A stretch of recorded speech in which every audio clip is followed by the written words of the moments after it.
தெரியும் நீங்க சொல்றது நேத்து நீங்க ஓட்டரோட செய்யல அது சொல்லுங்க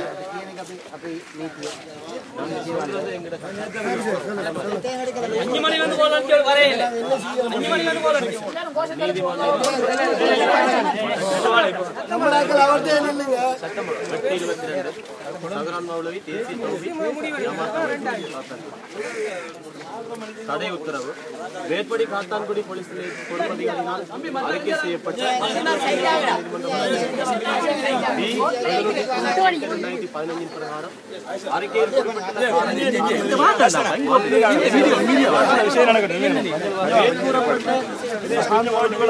தேசிய தௌஹீத் ஜமாத் அமைப்பு காத்தான்குடி என்பவர்களால் மேற்கொள்ளப்படும் பேரணி மற்றும் கூட்டங்கள் நடத்துகின்ற பட்சத்தில் பொதுமக்களுடைய உயிருக்கும் சொத்துக்களுக்கும் பாரிய பாதிப்பு ஏற்படும் என்ற நியாயமான காரணம் அன்றைக்கு தோன்றுவதனால் 2015/8/22 2015/8/25 வரை கூட்டங்கள் பேரணிகள் நடத்துவதற்கு 1979ஆம் ஆண்டு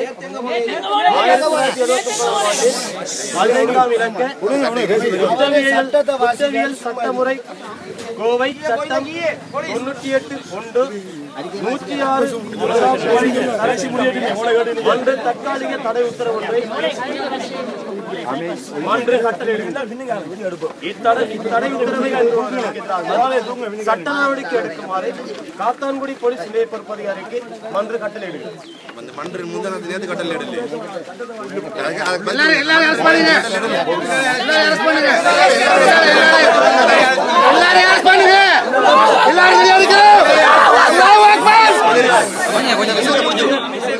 முடிஞ்ச உடனே நீங்க அரஸ்ட் பண்ணுங்க.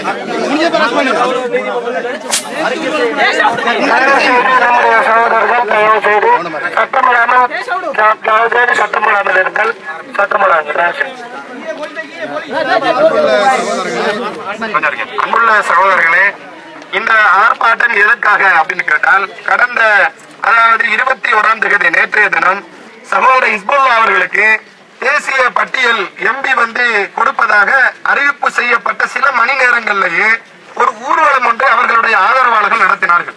அந்த ஊர்வலத்தை பொறுத்தளவில் பட்டாசு கொளுத்தப்பட்டு இந்த போலீசாருடைய அத்தனை சட்டங்களும் அத்துமீறப்பட்டு ஊரில் அட்டகாசம் புரிந்த வகையில் அந்த ஆர்ப்பாட்டம் செய்யப்பட்டது. அந்த ஆர்ப்பாட்டம் அதாவது அந்த ஊர்வலம் செய்யப்பட்டது.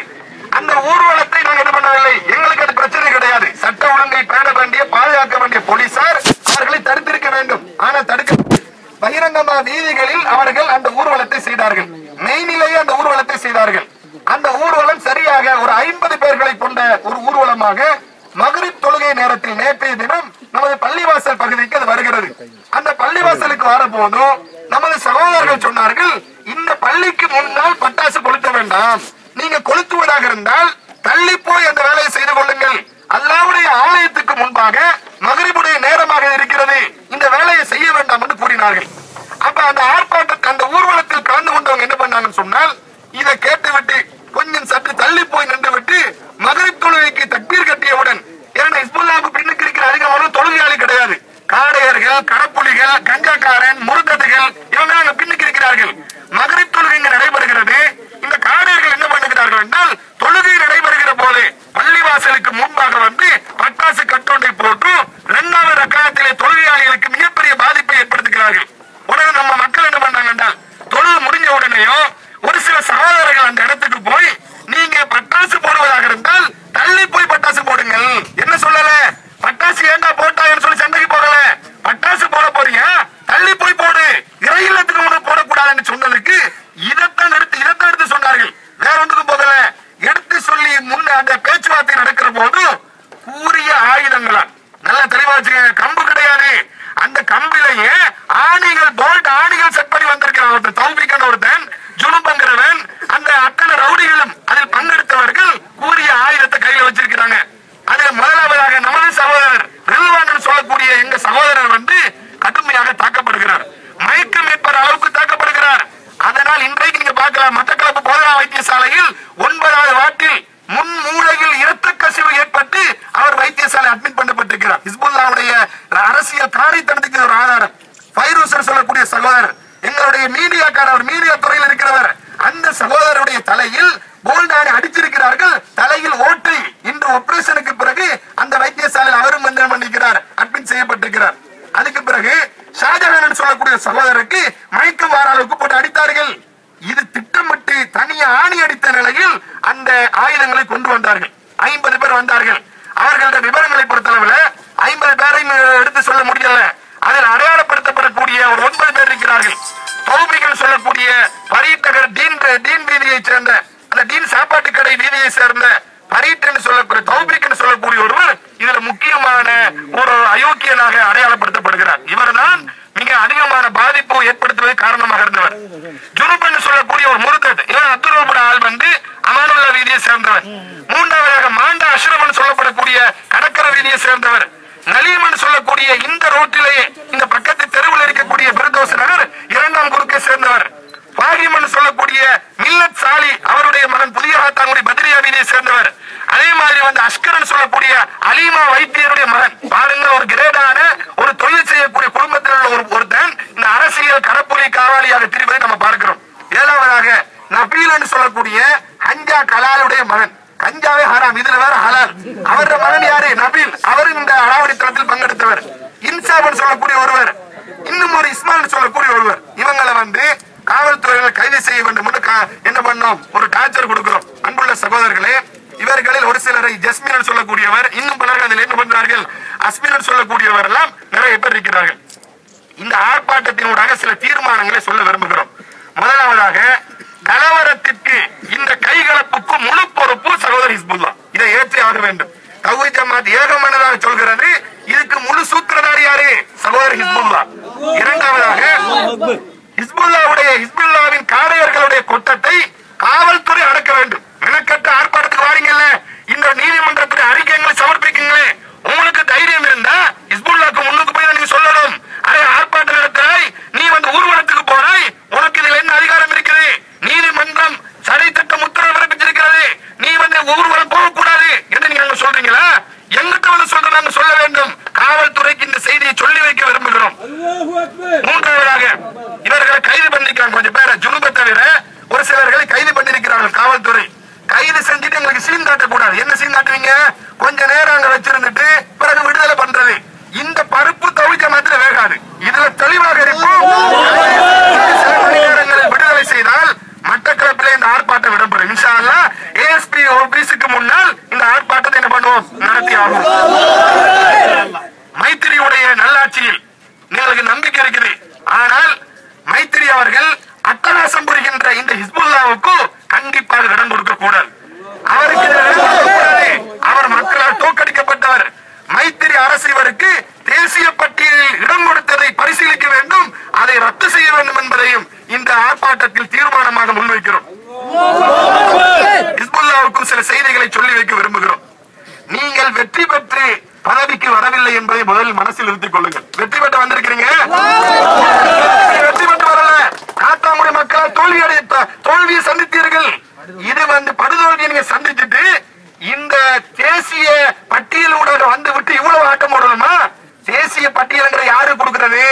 கல்விமான்களுக்கு கொடுக்கிறது. இந்த நாட்டில் அரசியலுக்கு வராத கல்விமான்கள் பார்லிமெண்டத்துக்கு வர வேண்டும் என்பதை கொடுக்கிறது. உங்களை மாதிரியான காரணத்தனம் புரியவர்கள் கிடையாது. ஆதலால் வெற்றி பெற்று நீங்கள் பதவிக்கு வரவில்லை என்பதை முதலில் மனசில் இருத்துங்கள். வெற்றி பெற்று வந்தா ஊர்வலம் போறையால பார்த்துக்கலாம். இரண்டாவதாக, அட்டகாசம் புரிந்த பலர் அடியோடு தொலைந்து போய்விட்டதுதான் இஸ்லாமிய வரலாறு. உங்களின் கடைசி அரசியல் காலம் அஸ்தமித்து வருகிறது என்பதை, அரசியல் வாழ்வு அஸ்தமித்து வருகிறது என்று தௌஹீத் ஜமாத் கருதுகிறது. மூன்றாவதாக, அல்லாஹ்வின் இறை இல்லத்தில் சகோதரர் ஹிஸ்புல்லாவாகிய நீ கை வைத்தால் மரியாதை கிடையாது. அல்லாஹ்வுடைய இறை இல்லத்தில் வெடில் கொளுத்த இங்கு கை வைக்க நீ வந்தால் எங்கள் உயிர் இருக்கும் வரை போராடுவோம். உயிர் இருக்கும் வரையும் அல்லாஹ்வுடைய இறை இல்ல, தௌஹீத் ஜமாத் அல்ல, எந்த பள்ளியாக இருந்தாலும் யாருடைய பள்ளியாக இருந்தாலும் இறை இல்லத்தில் கை வைக்கின்ற வேலையை நீ செய்தால் கடைசி வரை போராடுவோம். உம்மோடு கூட இருக்கிறார்கள் யாரு? உம்மோடு கூட இருக்கிறார்கள் யாரு? முர்ததுகள் இருக்கிறார்கள், குடிகாரர்கள் இருக்கிறார்கள். தௌஹீத் ஜமாத்தில் கூட இருப்பவர்கள் ஓரிரை கொள்கைவாதிகள், போதை வசு பயன்படுத்தாதவர்கள். நீ உனக்கே இவ்வளவு தைரியம் இருந்தால் அல்லாஹ்வுடைய தீனை பரப்ப வேண்டும் என்ற கொள்கை இருக்கிற எங்களுக்கு எவ்வளவு தைரியம் இருக்கும்? உமக்கு தைரியம் மோதணும் என்ற ஒரு எண்ணம் இருந்தா தொலைக்கோலை ஏமாறாய். 2 ரக்கா தொலைக்கோலை தான் வெளியில போடணுமா? உங்க ஆட்களை நாங்க தயாராக இருக்கிறோம். உங்க மக்களை தயார் நிலை கொண்டு வந்து பார். அரசியல்வாதி நிக்கிறானா கொள்கைவாதி இருக்கிறார்களா என்பதை. பள்ளிவாசல் ஒரு கூரையை கலட்ட நினைத்தால் உமது காரியாலயத்தை அடித்து சுக்குநூறாக்குவதற்கு. ஆனாலும் சட்டம் ஒழுங்குக்காக பொறுமை காட்டுறோம். அதுக்கு பெரிய வேலை கிடையாது. எங்க மக்களை திரட்டி போய் ஏதாவது செய்ய முடியும். சட்டம் ஒழுங்குக்காக அந்த நடைமுறையை கைவிடுகிறோம். பட்டாசு கொளுத்துகின்ற இந்த காட அரசியல் இறங்கி சுய அடையாளத்தை தொலைத்து போயிருக்கின்ற அலியார் மகனுடைய மகன் மின்ஹாஜ் பலாயிக்கு காத்தாங்குடி ஜமியத்துல் உலமா குத்துபா பிரசங்கம் செய்ய அனுமதிக்க கூடாது என்பதையும் பள்ளிவாசல் முஸ்லிம் நிறுவன சம்மான் எங்க போனீங்க? அரசியல் கைக்கூலியா மாறி போயிருக்கிறீர்கள். ரவுபாஜி அவருடைய தலைவர், அவர் அரசியல் கைக்கூலியாக ஹிஸ்புல்லாவுக்கு பின்னால் சுத்துகிறார். நீங்கள் பொது வேலைக்கு வரக்கூடாது, உங்களுக்கு தகுதி இல்ல, அரசியல் லாய்க்கு கிடையாது. பள்ளிவாசல் முஸ்லிம் நிறுவன சம்மேளனம் என்றால் தௌஹீத் ஜமாத் மாதிரி சொந்த கால நில்லு. கொஞ்சம் பேரு எந்த அரசியல்வாதிகள் பக்கமும் தலை சாய்க்கவில்லை, சுயமரியாதை கைவிட்டிருக்கிறார்கள். நல்லாட்சி மைத்திரிக்கு ஒரு செய்தியை சொல்லி வைக்க விரும்புகிறோம். நல்லாட்சியை நிலைநாட்டுகின்ற பணியில் தான் 7வது ஜனாதிபதி தேர்தலில் உங்களுக்கு ஆதரவு தெரிவித்தோம். ஆனா நீங்க என்ன பண்றீங்க? அட்டகாசம் புரிகின்ற தேர்தலில் மக்களால் தோல்வி அடையப்பட்ட சகோதர ஹிஸ்புல்லாவுக்கு பதவியை கொடுத்து நீங்க அழகு பார்க்கிறீர்கள் என்றால் உங்க நல்லாட்சியில எங்களுக்கு சந்தேகம் ஏற்படுகிறது என்பதையும் இந்த இடத்தில் சொல்லி வைக்க விரும்புகிறோம். இவங்க அட்டகாசத்தை ஆரம்பிச்சு 3 மணி நேரம் வரையும் காத்தாங்குடி போலீஸ் இதை கட்டுப்படுத்தவில்லை என்பதையும் போலீஸ் உயர் அதிகாரிகளுக்கு செய்தியாக எடுத்துச் சொல்ல விரும்புகிறோம். அன்புள்ள சகோதரர்களே, இன்றைய தினம் மைத்திரி அவர்களுக்கு ஜனாதிபதி மேன்மை தங்கிய ஜனாதிபதி மைத்திரி அவர்களுக்கு சகோதரி ஹிஸ்புல்லாவுடைய அந்த தேசிய பட்டியலை ரத்து செய்யுமாறு, இவர் இந்த அரசுக்கு தகுதியானவர் கிடையாது, உங்க நல்லாட்சிக்கு தகுதியானவர் கிடையாது என்பதை வலியுறுத்தி ஒரு கடிதம் ஃபேக்ஸ் வாயிலாகவும் மின்னஞ்சல் வாயிலாகவும் அனுப்பி வைக்கப்பட்டிருக்கிறது. அன்புள்ள சகோதரர்களே, இது தொடர்பில் கூடுதல் கவனம் செலுத்துவார் நம்புகிறோம். சம்பந்தப்பட்ட அதிகாரிகள் நடவடிக்கை எடுப்பார் நம்புகிறோம். இவருடைய அட்டகாசம் அடையாள அராஜகங்கள் தொடர்ந்தால் அத்தனை ஜனநாயக வழியை நாங்கள் பயன்படுத்துவோம் என்பதை கூறி எங்களை பொதுபல சேனா காத்தாங்குடியில் மற்றொரு பொதுபல சேனாவாக இவர்களுடைய அடியாட்கள் உருவாகி இருக்கிறார் என்ற செய்தியை எடுத்து சொல்லி அப்படியே கைது செய்வதாக இருந்தால் ஜமாத்துடைய மொத்த உறுப்பினர்கள் ஆர்ப்பாட்டத்தில் கலந்து கொண்ட அத்தனை பேரையும் காவல்துறைகள் கைது செய்ய வேண்டும் என்ற கோரிக்கை முன்வைத்து அல்ஹம்துலில்லாஹி ரப்பில் ஆலமீன். அஸ்ஸலாமு அலைக்கும் வரஹ்மத்துல்லாஹி வபரகாத்துஹு. அமைதியான முறையில் பள்ளிவாசலுக்கு